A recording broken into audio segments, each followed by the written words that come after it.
Hello दोस्तों आप सबका आपके अपने चैनल में स्वागत है। दोस्तों आज हम बात करेंगे कहानी बोरी की कीमत। जी हाँ दोस्तों, प्रतापनगर एक बहुत ही संपन्न राज्य था। वहां के राजा बहुत ही प्रतापी थे और प्रजा का पूरा ख्याल रखते थे। राजा ने पूरा जीवन प्रजा की मन से सेवा की थी, लेकिन अब वह बूढ़े हो चले थे, तो मन में बड़ी दुविधा थी कि उनके बाद राज्य का कौन सा चलाएगा। राजा साहब के 3 बेटे थे। अब तीनों ने एक ही गुरु और एक ही विद्यालय से शिक्षा ली थी, लेकिन राजा ये निर्णय नहीं कर पा रहे थे कि कौन राज्य के लिए सबसे अच्छा उत्तराधिकारी है। अब राजा ने तीनों बेटों की परीक्षा लेने की सोची। एक दिन राजा ने सुबह सुबह सभी पुत्रों को बुलाया और उन सबको एक एक बोरी गेहूं देते हुए कहा, मैं और तुम्हारी माता तीर्थ यात्रा पर जा रहे हैं। हमें वापस आने में 1 वर्ष से भी ज्यादा समय लग सकता है। तुम तीनों की यह जिम्मेदारी है कि अपने हिस्से के गेहूं को संभाल के रखना, और जब मैं वापस लौटूं तो तुमको ये गेहूं की बोरी वापस लौटानी है। ऐसा कहकर राजा और रानी तीर्थ यात्रा पर चल दिए। सबसे बड़े बेटे ने सोचा, ये गेहूं की बोरी पिताजी को वापस लौटानी है, तो इसे मैं तिजोरी में बंद कर देता हूं। जब पिताजी आएंगे तो वापस दे दूंगा। यही सोचकर उसने गेहूं की बोरी तिजोरी में रखवा दी, ताकि एक दाना भी इधर उधर ना हो।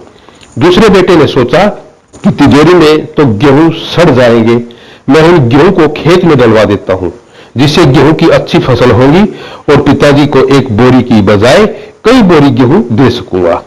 अब उसने ना गेहूं के लिए अच्छा खेत देखा और ना ही अच्छी उपजाऊ जमीन देखी और ना ही खेत की घास फूस को साफ कराया। बस ऐसे ही एक बंजर जमीन पर गेहूं डलवा दिए और कभी उनकी देखभाल करने नहीं आया। उसे लगा कि अब अपने आप फसल आ जाएगी। तीसरा बेटा ज्यादा समझदार था। उसने अपने मित्र के साथ मिलकर एक अच्छा खेत देखा जो बहुत उपजाऊ था। फिर उसकी मिट्टी बदलवाई, वहां घास फूस की सफाई कराई और फिर विधि अनुसार गेहूं के दाने खेत में बो दिए।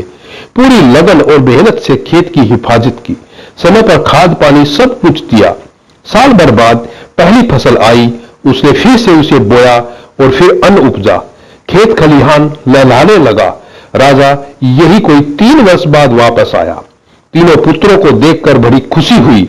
साथ ही मन में इच्छा थी कि ये जानने की कि बेटों ने गेहूं के साथ क्या किया।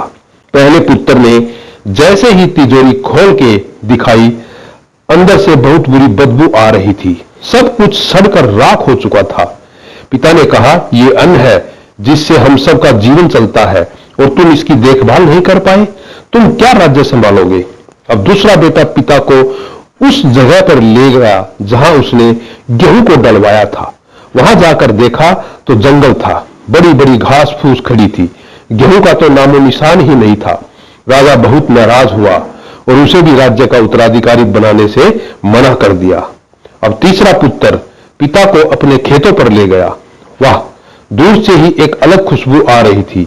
गेहूं की फसल लहला रही थी, चारों तरफ हरियाली और जीवन था और उस खेत में से 50 बोरी से भी ज्यादा गेहूं उत्पन्न हो चुका था और आज भी खेत में फिर से फसल खड़ी थी। राजा का मन देखकर बहुत खुश हुआ और राजा ने तीसरे बेटे को अपने राज्य का उत्तराधिकारी बनाने का निर्णय लिया। दोस्तों, उस राजा की तरह भगवान ने भी हमें कुछ गेहूं संभाल के रखने को दिए हैं। वो गेहूं है हमारा जीवन, जिसे हम बेकार के कार्यों में नष्ट कर देते हैं। ईश्वर ने जीवन दिया है कि दुनिया का विकास करना, अपने ज्ञान को बढ़ाना और उसे बांटना, लेकिन हम अज्ञानी लोग इस जीवन को सड़ा देते हैं और अंत समय जब ईश्वर पूछता है कि जीवन में क्या किया, तो जवाब होता है शून्य, कुछ नहीं। अपने मन की जमीन को साफ करिए, उसमें जो घास फूस है वो हटाइए, मन में जो ईर्ष्या है, गुस्सा है और व्यसनों को हटाइए और अच्छाई के बीज बोइए। फिर ईश्वर आपसे बेहद खुश होंगे। दोस्तों, धन्यवाद। दोस्तों, आज की ये कहानी बोरी की कीमत आपको कैसी लगी, प्लीज कमेंट करके बताना और आपके अपने चैनल को सब्सक्राइब अवश्य करना दोस्तों।